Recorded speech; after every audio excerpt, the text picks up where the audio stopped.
जय माता दी भक्तों, आप सभी का स्वागत है कथा कहानी में। आज हम आपके लिए माँ दुर्गा की 9वीं शक्ति माँ सिद्धिदात्री की कथा लेकर आए हैं। नव दुर्गा की 9वीं शक्ति का नाम माँ सिद्धिदात्री है।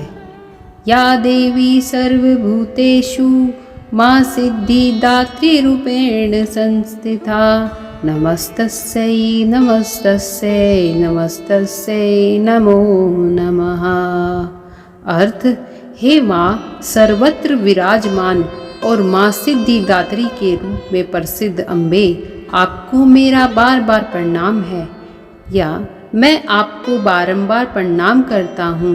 हे माँ, मुझे अपनी कृपा का पात्र बनाओ। माँ दुर्गा जी की 9वीं शक्ति का नाम सिद्धिदात्री है।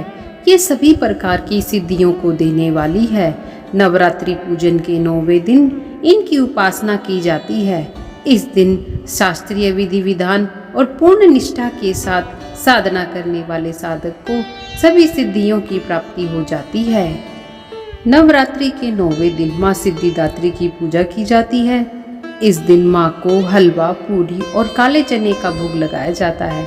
यही भोजन कन्या को भी कराया जाता है।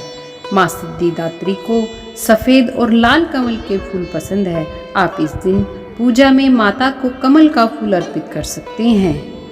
पौराणिक कथा के अनुसार भगवान भोलेनाथ माता सिद्धिदात्री से सिद्धियां प्राप्त करने के लिए कठोर तपस्या की। माँ सिद्धिदात्री की कृपा से भगवान शिव को 8 सिद्धियां प्राप्त हुई और उनका आधा शरीर देवी का हो गया।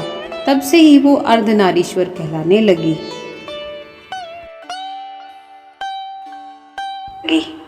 माँ सिद्धिदात्री का यह रूप अत्यंत ही शक्तिशाली माना जाता है। इनके इस रूप से अद्भुत तेज प्रकट होता है। कथा के अनुसार जब देव महिषासुर के आतंक से परेशान हो गए, तब शिव जी की शरण में गए।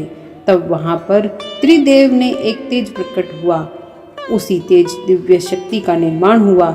वही माँ सिद्धिदात्री का रूप। माँ सिद्धिदात्री 4 भुजाओं वाली है। इनका वाहन सिंह है।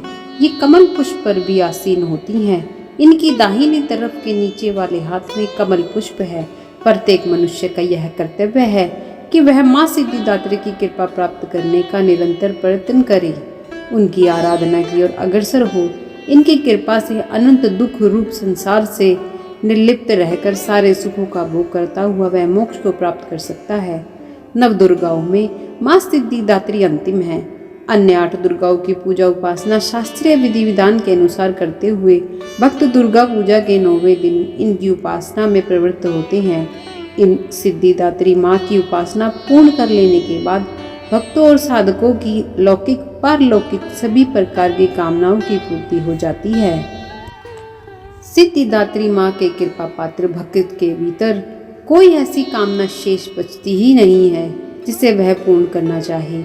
वह सभी सांसारिक इच्छाओं, आवश्यकताओं और सब प्रभाव से ऊपर उठकर मानसिक रूप से माँ भगवती के दिव्य लोकों में विचरण करता हुआ, उनके कृपा रस पीयूष का निरंतर पान करता हुआ विषय भोग शून्य हो जाता है। माँ भगवती का परम सानिध्य ही उनका सर्वस्व हो जाता है। इस परम पद को पाने के बाद उसे अन्य किसी भी वस्तु की आवश्यकता नहीं रह जाती। माँ के चरणों का सानिध्य प्राप्त करने के लिए हमें निरंतर नियमित रहकर उनकी उपासना करनी चाहिए।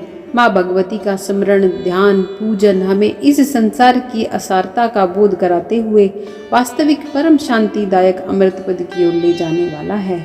इनकी आराधना से जातक को अणिमा, लघिमा, प्राप्ति, प्राकम्या, महिमा, इशित्व, सर्व कामवासिता, दूर श्रवण, प्रकामा, प्रवेश, वाक सिद्ध, अमृत, भावना सिद्धि आदि समस्त सिद्धियों नवनिधियों की प्राप्ति होती है।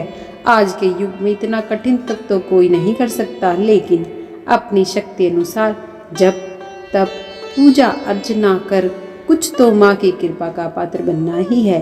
प्रत्येक सर्वसाधारण के लिए आराधना योग्य यह श्लोक सरल है और स्पष्ट है।